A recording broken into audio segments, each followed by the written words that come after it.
Clube Verso, uma colaboração Clube 885 e Tá no Verso. Oi, gente, estamos de volta com o nosso último episódio, nosso último convidado da segunda temporada de Clube Verso, que é o nosso espaço para falar de negócios aqui na Clube, uma parceria incrível que está na segunda temporada de Verso Habitat Criativo, lá no Floresta, vamos conhecer, e Rádio Clube, que é muito mais que rádio. Bom dia, Ju. Muito bom dia, gente. A gente tá começando esse dia também tomando um café da manhã com vocês, com os cookies da Dauper, com o café do Obruder, que tá lá no Verso, pra quem quiser conhecer e nos visitar. Também com a Impulse, que faz todo o nosso tráfego pago e tá apoiando a gente nessa segunda temporada. E a Monte Verde, que já é nosso parceiro de longa data. Também tá construindo um prédio ali do ladinho do Verso, pra quem quer morar e trabalhar juntinho, que é gostoso também. Muito obrigada, galera, que nos apoiou. É feliz de poder trazer todas as conversas pra cá. A gente ainda volta na semana que vem, então não desistam da gente pra falar um pouco do que a gente aprendeu. Mas hoje aqui estamos encerrando em grande estilo com o nosso último convidado.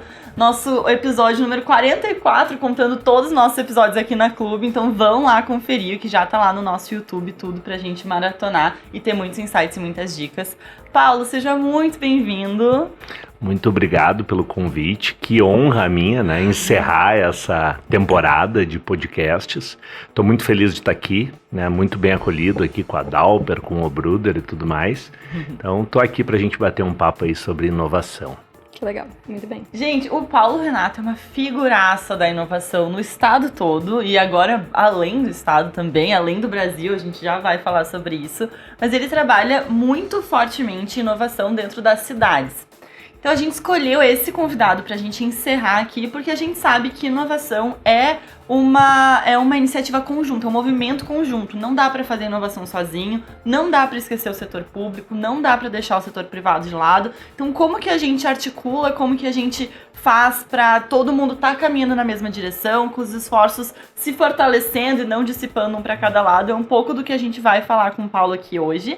A gente tá muito feliz de tu ter aceitado esse convite, de tu tá aqui, já é parceiro de longa data do Verso e da cidade como um todo, e atua ativamente através da Wise nas cidades de Canela e Gramado, que é onde a gente tem a nossa maior parte dos nossos convidados, então já tá aí no plano de fundo de muitos negócios que a gente trouxe, tem iniciativas do Paulo através da Wise e de toda a equipe. Paulo, como que foi esse teu início no setor público, na inovação, como que tu enxerga essa ponte pra gente começar por aí?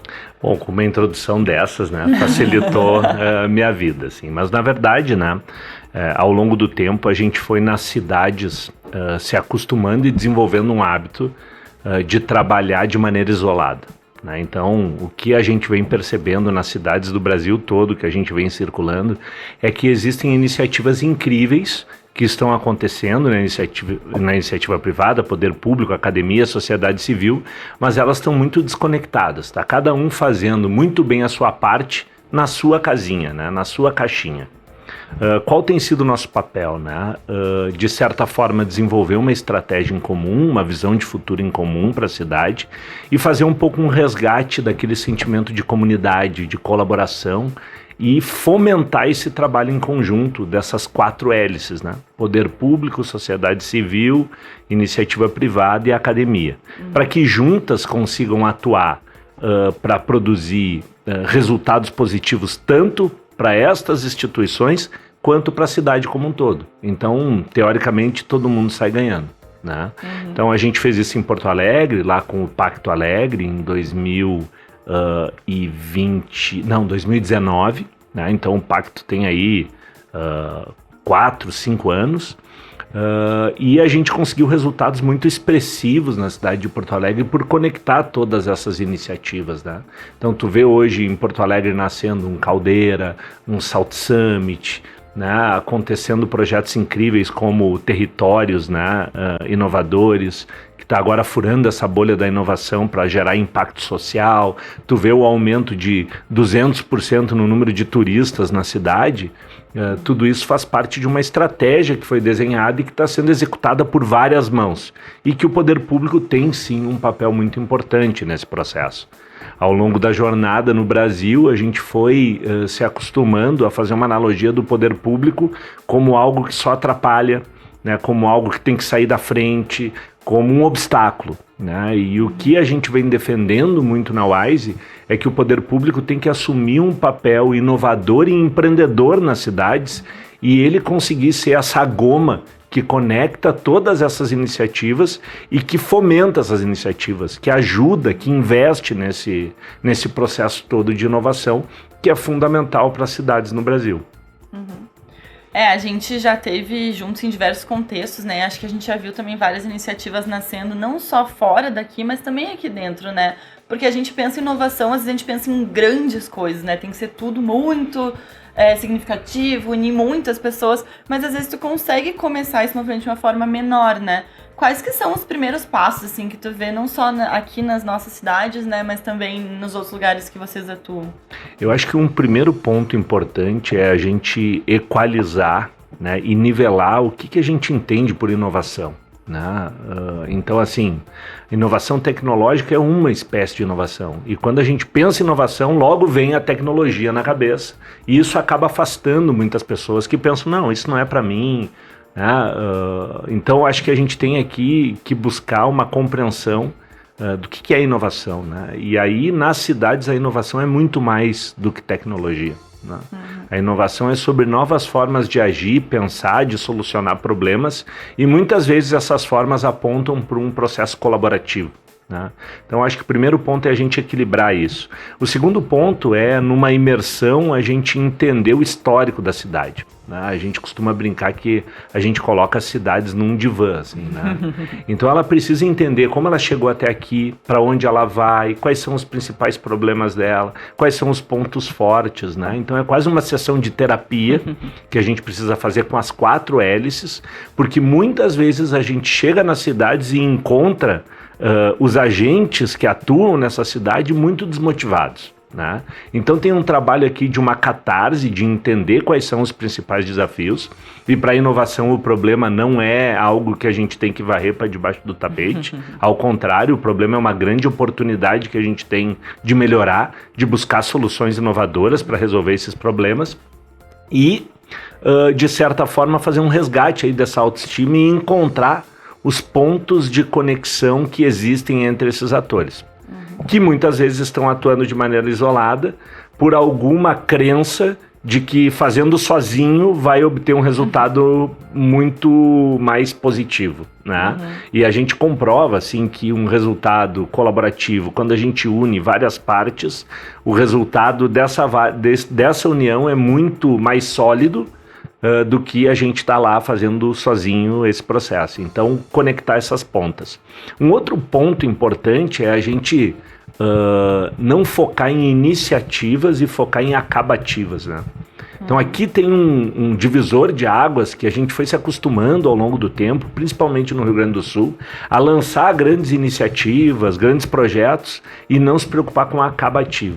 Então a gente adora fazer diagnóstico, mapeamento, né? A gente adora esse processo, não que isso não seja importante, mas isso tem que ser muito rápido na inovação, porque as coisas mudam muito rapidamente. E a gente tem que ter uma convicção de que vai ser através da ação que a gente vai conseguir resultados superiores. Então a gente vai ter que, além de colocar no divã, pensar o que a gente tem de oportunidades, agir. A inovação acontece na ação, a magia está na ação.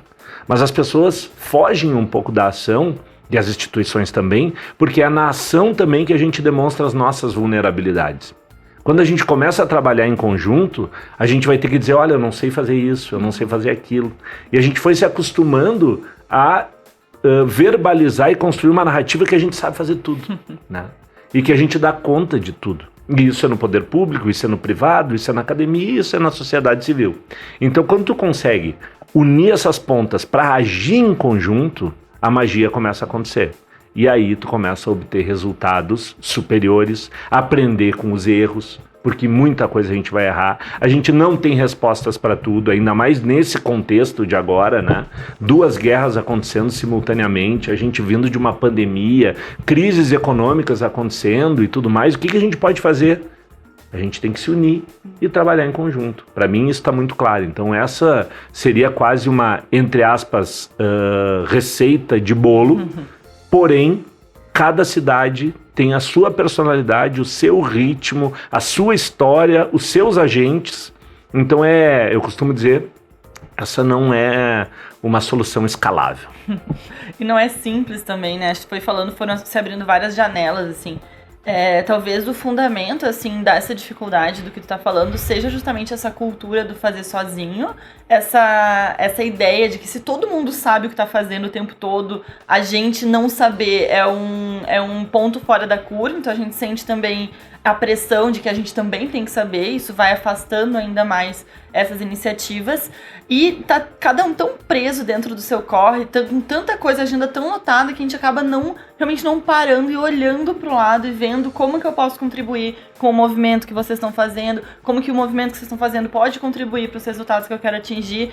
Então, tu concorda, assim, que seria uma questão cultural de como que a gente cria esse ambiente seguro para que as pessoas possam trabalhar, se expressar, se comunicar e ir tornando essa relação um pouco mais leve para ter esses resultados? Sem dúvida, a gente está diante de um processo de mudança cultural, né? E mudar a cultura demora, e a gente também tem aqui que, de certa forma, lidar com a nossa ansiedade de querer tudo para ontem, né? Então tem aqui um processo de também alinhamento de expectativas, de que cada um fazendo o seu papel, mas também olhando para o todo em conjunto, agindo em conjunto, que em algum momento algumas coisas não vão dar certo.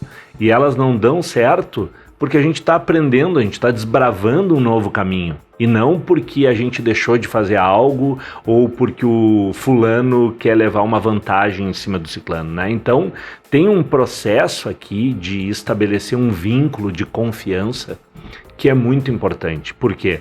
Porque se a gente continuar repetindo o mesmo modelo que nos trouxe até aqui, a gente não vai conseguir avançar para um novo modelo de sociedade, para um novo modelo de negócios, né? Essa transição da economia tradicional para as novas economias, trabalhar as questões que envolvem sustentabilidade.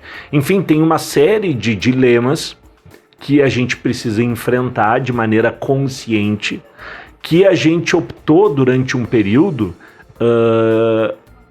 de enfrentá-los de maneira solitária, né? Como eu já falei anteriormente, vou ser um pouco repetitivo às vezes, porque esse é um ponto que a gente precisa marcar muito, ninguém faz nada sozinho, e a gente precisa, de certa forma, unir, colaborar, e esses são ingredientes que hoje estão mais na retórica, nas grandes palestras, nos TED Talks.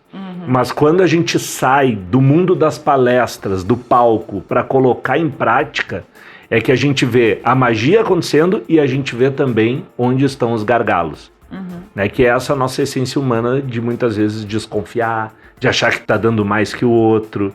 Em algum momento a gente vai dar mais que o outro, talvez por a gente ter mais tempo ou estar mais consciente com relação a isso.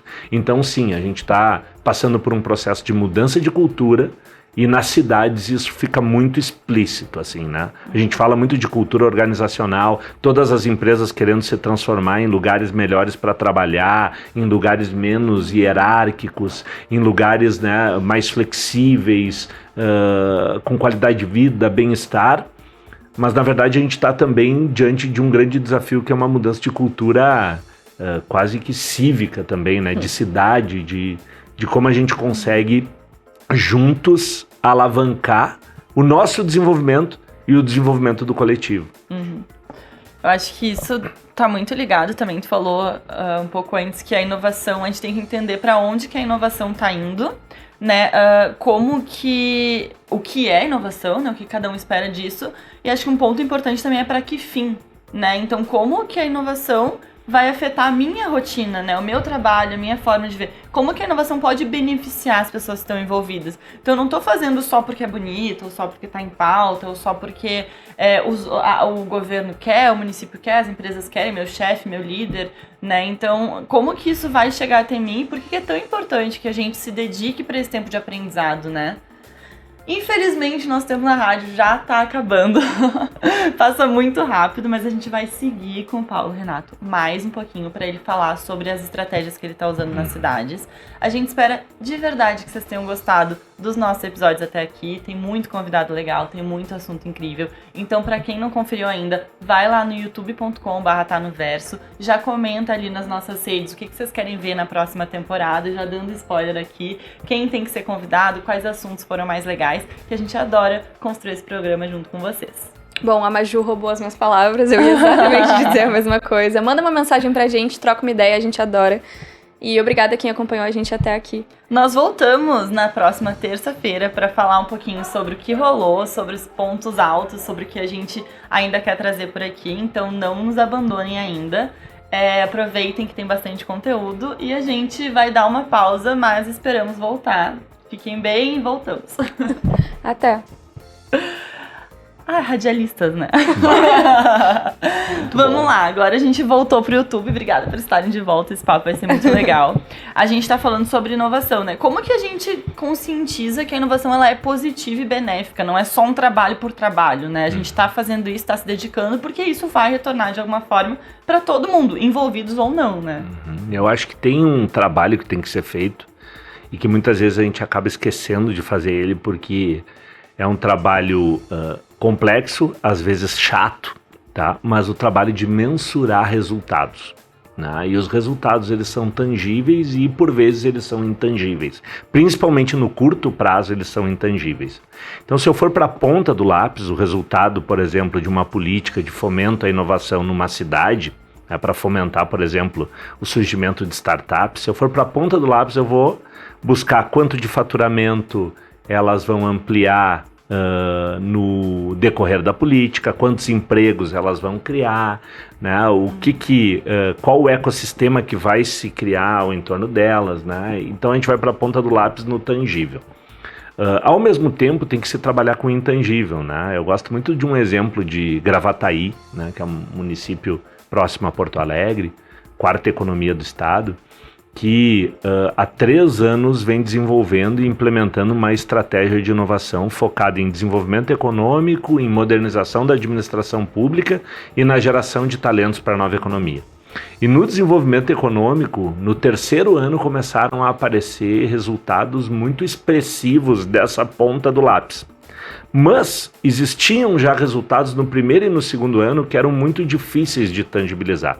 Por exemplo, quando a gente chegou lá na cidade, começou a atuar junto com a Selma, com a Secretaria de Inovação, Ciência e Tecnologia, se tinha a crença de que Gravataí não tinha startups. Né? Hoje Gravataí está com 50 startups no município. Né? Todas passaram por programas de aceleração que a gente executou junto com o parceiro Sebrae. Ou seja, não é de maneira isolada eu querendo criar um programa de aceleração inédito. O Sebrae já tinha programas muito bons, disponíveis, e a inteligência aqui foi se conectar com o Sebrae. 3 anos depois, a gente coloca então um hub de inovação em pé, né? E o Verso acho que é um exemplo claro, e Gramado tem o privilégio de já ter o seu hub de inovação, né? E tu sabe da admiração toda que eu tenho pelo trabalho de vocês e pela coragem de colocar um hub de inovação, né, pelo propósito de querer fazer diferente. Então, Gravataí a gente coloca, então, implanta a Casa das Startups em parceria com a iniciativa privada, né, com o Prado, bairro Cidade, né, lá com o Carlos Johan Petri e com todo o time. Então, nasce um hub na cidade. Aí a gente precisa de uma incubadora de startups. Bom, onde que a gente vai buscar uma incubadora? Vamos criar uma incubadora? Não, existe uma incubadora no Tecnocinos, que tem um projeto de expandir esse processo de incubação. Então a gente vai lá na Unicinos, busca a hélice acadêmica e implanta uma incubadora no município de Gravataí. Tudo isso vai se construindo ao longo de 2 anos. E de novo, né, o que eu falei anteriormente a gente não tem paciência para as coisas acontecerem, né? Então, e 2 anos é nada também, né, se a gente for pensar. Nada.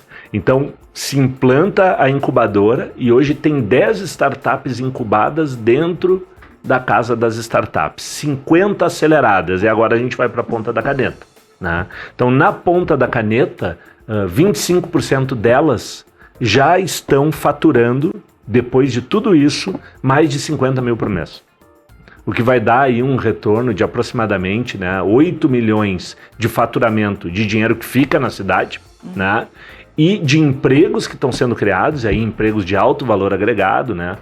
Programadores, né? O pessoal que trabalha com tecnologia, com marketing digital, né? Tu falou de tráfego pago, todas essas questões, né? Então tu tem lá já um faturamento que a cidade, um incremento na economia da cidade, né, de alguns milhões, o aumento da arrecadação, né, que a gente estima em torno de 10%, a criação de novos empregos e o que eu acho mais fantástico, o posicionamento da cidade e a atração de investimentos através desse posicionamento. Então, a partir desse movimento de criar startups, de criar um hub, de criar uma incubadora, de participar do Gramado Summit, de participar do Salt Summit, de participar do Web Summit, de várias coisas que aconteceram, agora duas grandes empresas, uma de nanotecnologia e uma outra empresa de robótica, indústria 4.0, escolheram Gravataí por esse ecossistema. E aqui a gente está daí estimando em 5 anos um investimento de 28 milhões na cidade. Por parte dessas empresas. Por parte dessas empresas. Né? Então, a gente investiu lá, vamos colocar aí, em torno de 2 milhões em 2 anos, né? E a gente está falando de um retorno de 28 milhões mais 4,5 milhões, a gente está falando de um retorno aí de 32, 33 milhões. Né? E mesmo nos 10% que tu está estimando de imposto, de arrecadação, já passa do que foi investido. Já passa né? do que foi investido. Então, e o que a gente indiretamente. Né? E o que a gente está trabalhando em Gravataí é como reinvestir o que voltou. E aí, através do fundo de inovação, de mecanismos de investimento direto nos empreendedores. Então, eu trago esse exemplo de Gravataí, né, para que a gente tenha uma compreensão assim, de que inovação não é espuma, inovação é sabão. Só que para mostrar que ele é sabão e não é espuma, tu precisa de resultados. E sempre tu vai lutar contra aquele projeto que foi sempre desse jeito e que é sempre assim porque é assim. E não importa na cabeça, muitas vezes, do gestor da empresa, do gestor público, da academia, se esse é ineficiente. Porque esse aqui já está acontecendo, ele não está me incomodando. Esse aqui vai me tirar da zona de conforto, vai me fazer eu me arriscar. E aí esse que é um projeto inovador, ele vai ser olhado com lupa.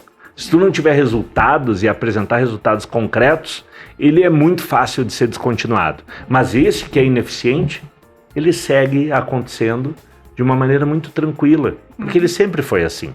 Sim, né? ali ninguém tá olhando no detalhe, né? Ah, mas que resultado que esse projeto aqui gera? Não, mas ele sempre foi assim. Tá, mas me apresenta números.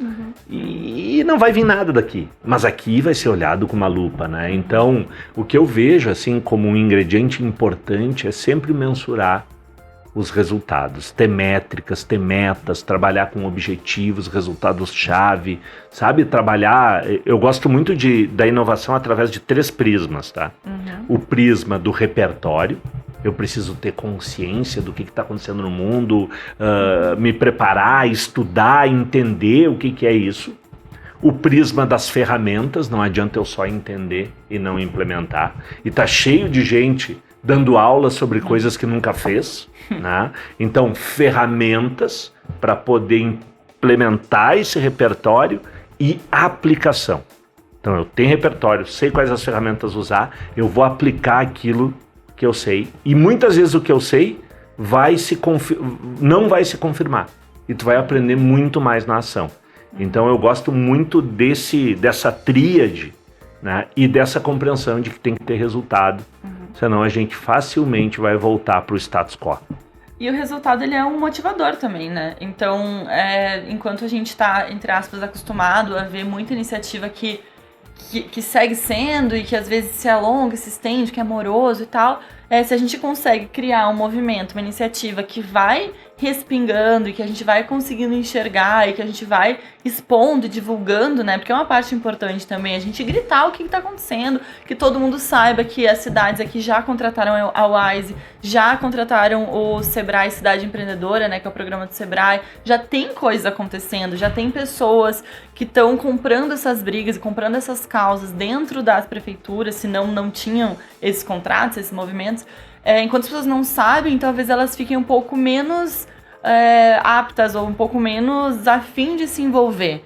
né? Então o resultado ele não é só legal para o projeto em si, mas para que a gente possa trazer mais pessoas e identificando aquelas que realmente vão ajudar o movimento, realmente podem trazer as suas expertises, os seus negócios para próximo, né? Sem dúvida, tu toca num ponto muito importante, né? Que é a comunicação e a narrativa. Quem não tem comunicação e não tem narrativa, ao longo da jornada vai perdendo o engajamento e a motivação, né? Então a gente sempre tem que trabalhar valorizando muito o que foi feito, mas sempre alimentando o próximo sonho, né? Então, quando a gente trabalha nessa lógica de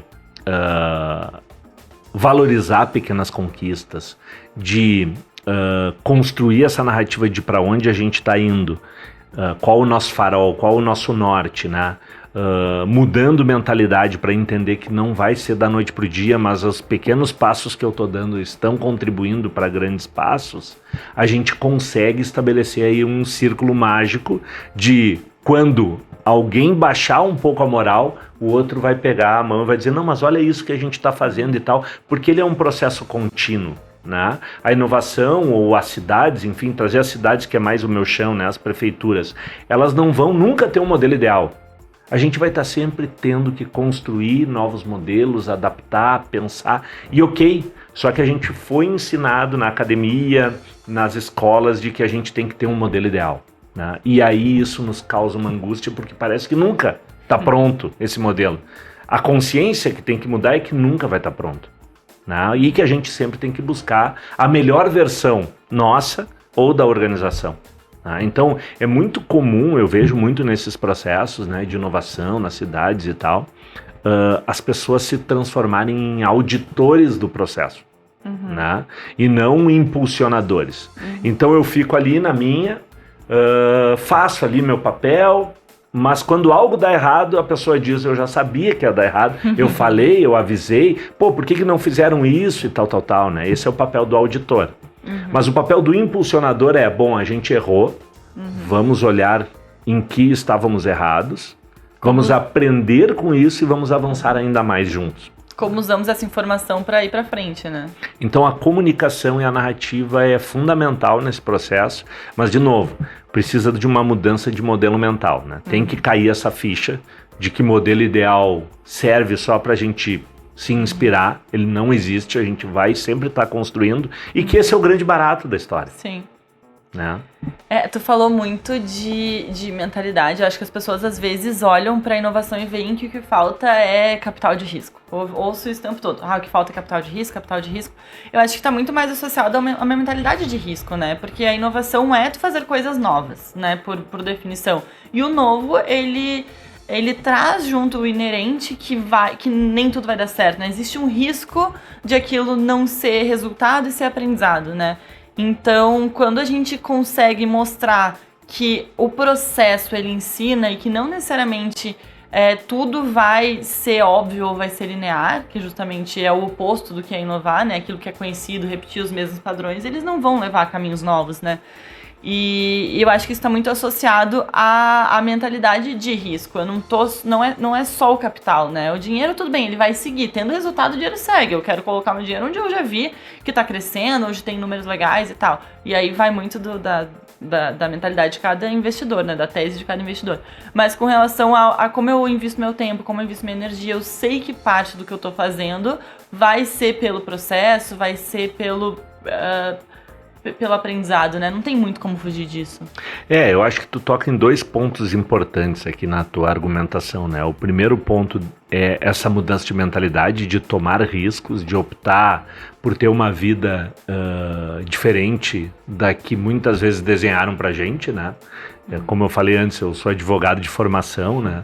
O sonho da minha mãe é que eu fosse juiz. Né? Por quê? Porque ela queria que eu tivesse uma vida estável. Né, com remuneração estável, né, etc. Mas se eu fosse juiz, eu seria extremamente infeliz. Né?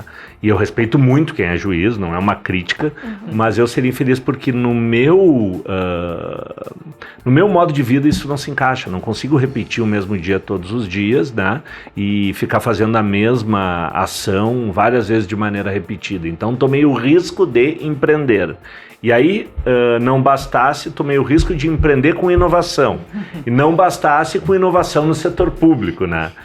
Então, essa mentalidade, ela tem de estar muito internalizada e de a todo momento buscar um processo de reflexão, porque tem vezes, né, que eu saio da cidade pensando, gente, a gente está mudando o mundo, vai dar tudo muito certo, cara, eu nasci para isso vai mudar a vida das pessoas, que maravilha. E aí, dá uma semana... Todo mundo briga, desencapa os fios, a coisa começa a andar para um outro lado e tu pensa, o que eu tô fazendo? Por que eu não ouvi minha mãe, sabe? Queria ser juiz agora, cadê o meu salário? Então assim, ó, essa montanha-russa, ela faz muito parte de quem toma risco, né? Então acho que esse primeiro ponto que tu relata dessa argumentação, né? Eu gostei muito esses dias, eu escutei um podcast do Alfredo lá da Vetex, que ele diz que não tem como eu querer ter uma barriga de tanquinho comendo Nutella, né? Então, da gente, quando assume o risco, não colocar a culpa na Nutella, né? Não colocar a culpa em assumir o risco, mas continuei tendo um comportamento de zona de conforto e aí, bom, por isso eu não consegui dar certo na vida, o que acontece muitas vezes, né, com os empreendedores e tudo mais. Mas o outro ponto que tu toca, do capital de risco, é um ponto que eu gosto muito de abordar, assim, sabe? E não pelo viés do investidor, porque eu não sou um investidor, e nem pelo viés do investido. Tá? Eu já fui startupeiro e sei o quanto me fez falta esse investimento, mas hoje não estou na busca do investimento. Então, consigo ter uma visão um pouco mais neutra sobre isso, né? E eu tenho convicção, absoluta certeza, de que o Brasil precisa criar com urgência mecanismos de financiamento desses empreendedores. E é dinheiro de subvenção econômica mesmo. É dinheiro realmente investido no empreendedor que pode ser que não dê certo. Né? Já tem iniciativas muito boas, o Sebrae trabalha muito bem, BNDES, etc. Mas a gente precisa avançar muito e ficou muito claro no Startup Guide isso, né? Que é um dos projetos que a Wise trabalhou para fomentar muito o desenvolvimento dos ecossistemas de startups do Brasil. Né? Inclusive estamos lá dentro, né? Graças a essa parceria. Com um merecido destaque, né? O Verso foi reconhecido aí como um dos 20 espaços mais atraentes, né? Acolhedores, vibrantes do Rio Grande do Sul, né? Então assim, a gente precisa com urgência falar sobre esses mecanismos de investimento e eles não podem ficar só na área privada, né? Por quê? De novo, falar sobre tempos, né? Tu pega uma grande empresa, se ela não tem uma mentalidade voltada ao risco, voltada ao investimento, ela por vezes vai investir muito menos do que o empreendedor precisa, vai querer muito mais equity do que o empreendedor está disponível para ceder e vai querer resultados muito mais rápidos do que o empreendedor pode produzir. E a gente está nesse momento no Brasil. Com exceções, tá? Tu pega uma Ambev, tu pega grandes empresas, estão numa outra batida, né? Zé Delivery eu acho que é um case muito legal, né? De uma grande empresa que consegue desenvolver uma spin-off e que hoje é um sucesso, né? Mas ainda são raros no Brasil, né? E já é o intraempreendedor, né? Um pouco diferente porque é muito mais seguro, né? Mais seguro, exato. Então assim, dinheiro na Ambev é muito diferente eu botar no Zé Delivery sozinho ali, abandonado, exatamente, começando, né? sem nenhum respaldo, né? E existem cases assim, tá? De empreendedores que conseguem se acoplar a uma grande organização, mas ainda é muito tímido isso, tá? E é tímido por essa mentalidade de não querer tomar risco. Aí tu imagina, tá? Tem 2 guerras acontecendo, uma crise econômica estabelecida e tudo vira desculpa para não tomar risco, né? E na minha opinião, o maior risco é não tomar risco, é não agora investir em inovação. E junto a tudo isso, com processos de inovação que não foram bem sucedidos porque focaram na espuma e não no sabão. Porque prometeram que ia ser rápido e não foi rápido, né? Então a gente tem aqui um elemento importante que é a participação do poder público nessa história, né? E aí entra uma discussão filosófico-política de que o poder público não tem que investir em empreendedor, que o poder público tem muitos problemas já para dar conta, que é a educação, que é a saúde, que é a assistência social, e de fato esses problemas existem, né? Mas de novo eu vou trazer aquele exemplo de Gravataí. Se uma cidade é próspera, vai ter muito mais recursos para investir em educação, assistência social, saúde. E se uma cidade, de fato, resolve tomar risco, a própria educação, saúde e assistência social vai ser pensada num outro formato. Um formato de trazer empreendedores e startups e, quem sabe, ter spin-offs dentro do governo para resolver esses problemas. E tu pode ter mais gente pensando em soluções de saúde, de segurança, de infraestrutura. Então, tu vai ter essas empresas lá então dentro, tem né? duas coisas. Agora a gente vai ter esse ano um período eleitoral. Tem duas coisas que eu não aguento mais ouvir. Tá? Uma delas é que se o Estado só não atrapalhar, ele já está ajudando. Não aguento mais ouvir isso. Por favor, quem está nos acompanhando, ajude em qualquer roda de conversa quando isso surgir a acabar com essa crença. Se o poder público não apoiar o empreendedorismo e a inovação, a gente vai naufragar. Né? Então a grande luta hoje no mundo é por talentos e talentos empreendedores que façam a diferença. Isso é da Dinamarca ao Brasil, a Bolívia, a Argentina. A gente acabou de vir do Web Summit. Todos os países têm estratégias para atrair talentos e gerar talentos. E a gente segue nesse papo, não, se o Estado não atrapalhar, ele já está ajudando o empreendedor. Não é só isso. E a outra coisa, né, que eu acho que também é importante, eu não quero desfazer esse trabalho em hipótese nenhuma, mas não pode ser a proposta principal, facilitar a abertura de empresas. Que é o que eu sempre escuto em todas as eleições nos últimos 16 anos. Não, a gente vai facilitar a abertura de empresas. Gente, no Brasil não é mais difícil abrir empresa. O difícil é fechar a empresa. O difícil é dar certo. A gente precisa falar sobre o dar certo. E o dar certo depende de ter mentorias, de ter programas de formação, de qualificação dos empreendedores, repertório, ferramenta e de ter mecanismos de investimento. Não pode abrir um hub de inovação só tu e o poder público não ajudar esse processo. E que bom que em Gramado a gente está trabalhando nessa lógica de apoio. Não pode um Caldeira nascer e o poder público não participar, inclusive não estar dentro desse processo se contaminando positivamente. Não pode um empreendedor ter uma grande ideia ou já ter um produto focado, por exemplo, para o turismo, para a inovação no turismo, e não receber recurso financeiro, porque isso vai voltar. E se não voltar, no mínimo eu tenho um empreendedor muito qualificado para trabalhar numa das empresas da região ou do Brasil, que seja. Ou até no setor público, né? Tu pode absorver essa mão de obra. Então, assim, a gente precisa muito, no Brasil, mudar a consciência sobre o papel do poder público na inovação. Ele é um indutor muito importante e ele precisa estar sentado nessa mesa. Inclusive que é uma questão de sobrevivência para ele. Ele não pode continuar no modelo de organização burocrática do Weber de 200 anos atrás. Não pode, acabou o papel, acabou o achismo. A gente tem que usar a ciência de dados, e aí eu vou me empolgar, tu viu que vai um programa inteiro.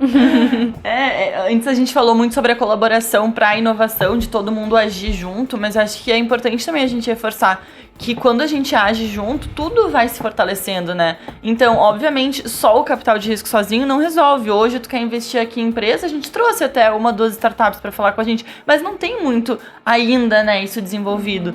Não tem muita opção. Se eu sou investidor de risco, eu quero investir, hoje eu não venho para cá como um atrativo, assim, né? E da mesma forma, se eu não tenho uma educação forte que capacita e que coloca essas pessoas como capazes de fazer inovação, de estar à frente das empresas, eu deixo de ter os empregos, eu deixo de ter o valor que se gera nesse processo todo, né? Então não só a gente precisa estar junto para fazer acontecer, como todo mundo vai beber dessa fonte e ir se fortalecendo, e a gente vai criando um ecossistema, um ambiente que é muito mais preparado e que recebe de uma forma muito mais impulsionadora essas pessoas que querem fazer acontecer, ou essas entidades, essas instituições, né? Sem dúvida, eu fico imaginando assim, né? E eu já fui esse startupeiro, né? Eu já busquei investimento, já participei de editais, etc, né? E hoje, com uma visão muito mais madura sobre o processo, a pergunta é: para que eu preciso desse dinheiro? Só que, como a gente está muito baseado em cases de fora do Brasil, né? Uma Amazon da vida, né? Uma Zappos da vida, essas grandes empresas que cresceram com capital de risco no Vale do Silício, por vezes a gente acaba querendo dinheiro sem fazer o dever de casa. que é de fato testar o produto, passar por essa jornada, né? Então assim, a questão é, a gente precisa ir trilhando esse caminho, quando eu digo os empreendedores, né? Ir trilhando esse caminho de risco com mecanismos que nos ajudem a ir fazendo filtros de quais os bons projetos e na maioria das vezes, né? Isso já é quase uma commodity, assim. O que faz a diferença é o brilho no olho do empreendedor e a capacidade e a resiliência que ele tem de aprender, mudar rápido, transformar o produto dele e avançar. Então a gente precisa nas cidades ir criando esses filtros, né? E eu gosto muito do exemplo lá de Lisboa, assim, né? Que a gente se espelha muito, né? Do Startup Lisboa.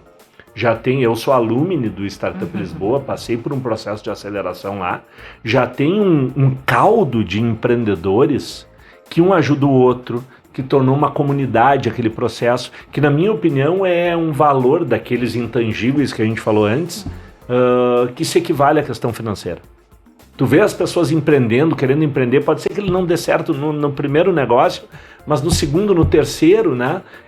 Então assim, a gente não está falando só sobre dinheiro. O dinheiro é muito importante, ele cria mecanismos para poder ir fazendo esse funil e de fato chegar lá ao final. Vamos colocar um número otimista, de 10% dos que começaram a jornada terem realmente um crescimento exponencial, se tornarem aí grandes startups e quem sabe unicórnios, zebras, né? Todas essas nomenclaturas que o mundo da inovação traz.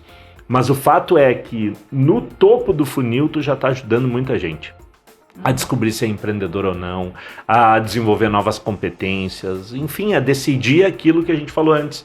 Viver no risco ou não viver no risco, né?